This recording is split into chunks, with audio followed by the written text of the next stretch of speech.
All right, here's the thing not to do if you're interested in waking up. Spiritual awakening, Kensho, etc. This is something I see people do on occasion. And it can be a really slippery fixation, as you'll see. And when I see it, I have a bit of hesitation to point it out directly because probably from experience working with people who do this and just an understanding of what it is they're doing, I know they may have or will likely have some resistance to hearing what I'm about to say, but I need to say it nonetheless. And not everybody does it, and some people are not prone to this, especially initially.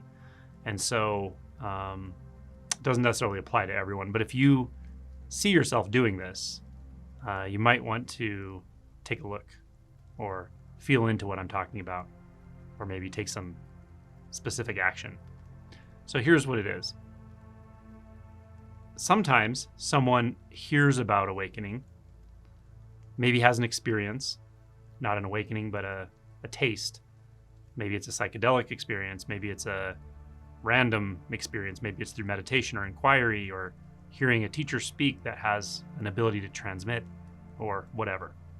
And you get a taste, you get a feel for something that's sort of, more expansive, more real than you're used to. Feels very authentic. You know it's authentic. And then the next thing you do is decide to read everything about it, often with the intention, and this is, I think, one of the keys to knowing this is what's happening, the intention to know exactly what it's going to be like after awakening. Now, someone contacted me very recently and actually knew they were doing this, and I thought it was great because they said that. And they had the sense that maybe that was the problem, and I kind of confirmed that it was. Now, it sounds and often feels when you're going through this like innocent curiosity. Like, oh no, I'm interested in this subject, so I'm just learning everything there is to know about it. That's the right thing to do, isn't it? Well, no, actually, it's not. It's not fundamentally wrong. You're not breaking some law of the universe. You're not, pissing off Buddha or something. It doesn't really harm you karmically to do that or anything like that.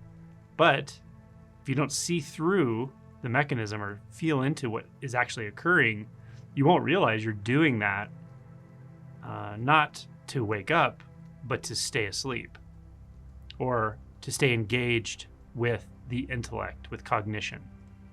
And the first big shift is a shift out of cognitive identity. So again, it makes sense when you become interested in something to learn about it, read more about it, read other people's opinions about it, read other people's experiences of it, and on and on. And perhaps to some degree this can be helpful, especially if you read someone's experience of awakening itself and really resonate with it and kind of orient to that feeling of letting go, but not so much orienting to a bunch of knowledge about it, right?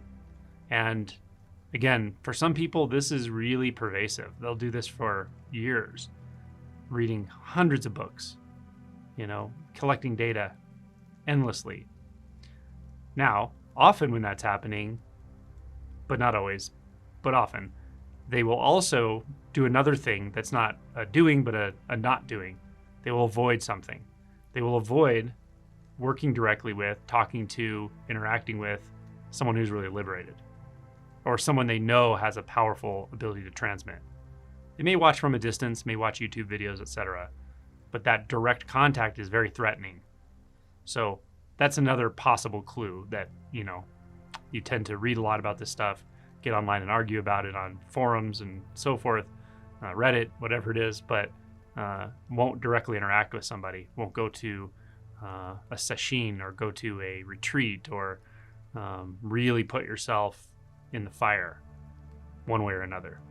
So those are just some clues, but the key is this obsession with knowledge, facts, understanding, being able to articulate various aspects of awakening and realization in Buddhism and Dzogchen and all of it. and with the hidden or not so hidden motivation that you want to know what it's going to be like after awakening. Or I've even heard people say it this way: they want to choose the right path so that when awakening occurs, they're in the place they want to be, that they're planning out before awakening. Guess what? None of that's going to work like that for you. I promise. If you're listening to this and you're in that position, I promise you it will not go like you think it will. It just won't. When I talk about this part of things, this surprising aspect of awakening, this unexpected nature of the shift itself, even if you've learned about it, I'm often inclined not to give you like specific data or information or explanations, but rather use something poetic or metaphorical. And Christ had a really good thing that he said in the Gospels more than once. And he said, the kingdom of the heaven, or the kingdom of our Father, however he said it, is like a thief that sneaks in the night. And he didn't even explain it, right? He just said that part and didn't give explanation beyond that. It's exactly like that. It comes from not you.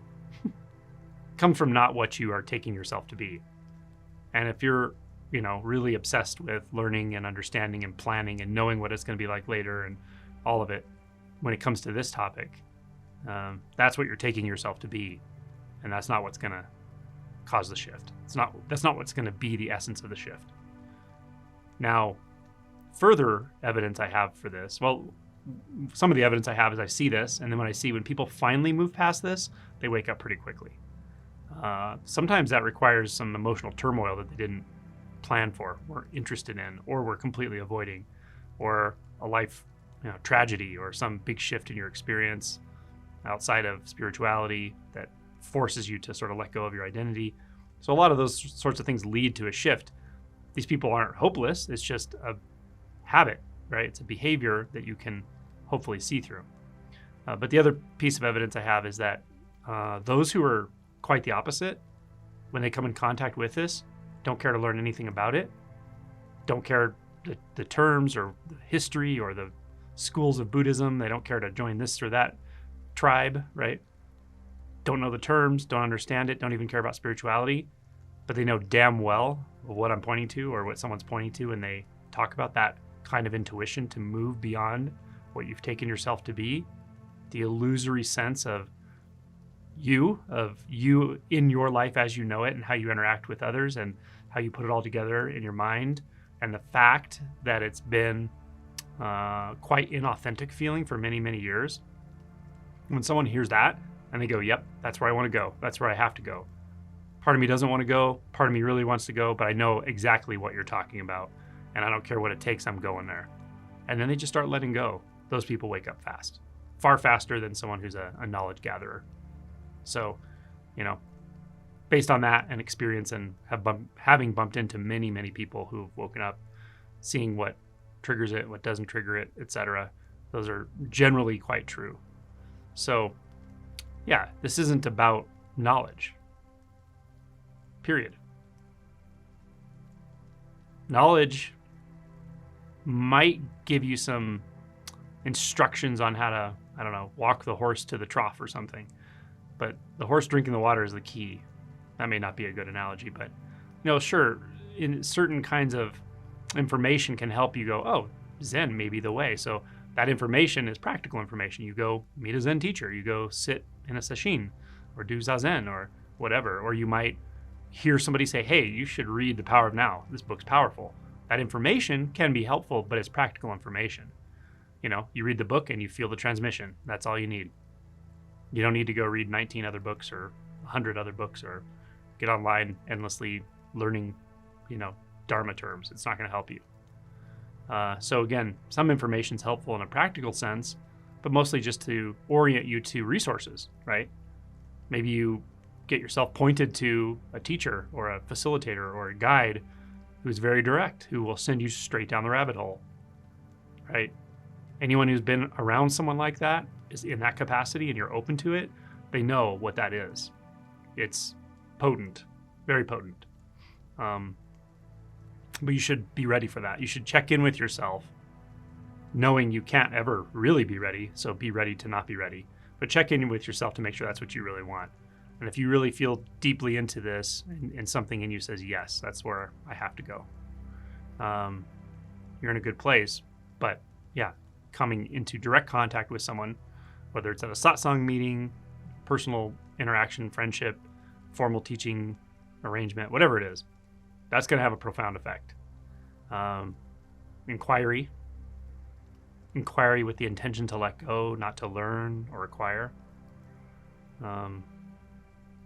Prolonged meditation, retreat settings, these can all be very potent. But as I say frequently, the key really is your intention and your orientation to your instinct to wake up. That's what does the work. And then allowing something beyond you that's just completely mysterious to you to come into play.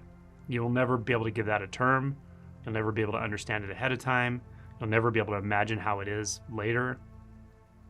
Those are just your safety harnesses you're trying to hold on to. You need to cut those safety harnesses. You need to fall, free fall. This is a sort of free fall. Yeah. And I recommend it to anyone who's really interested in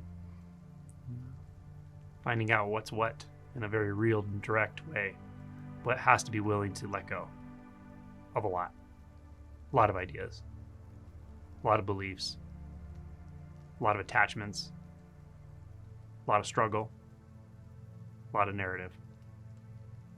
So just let go.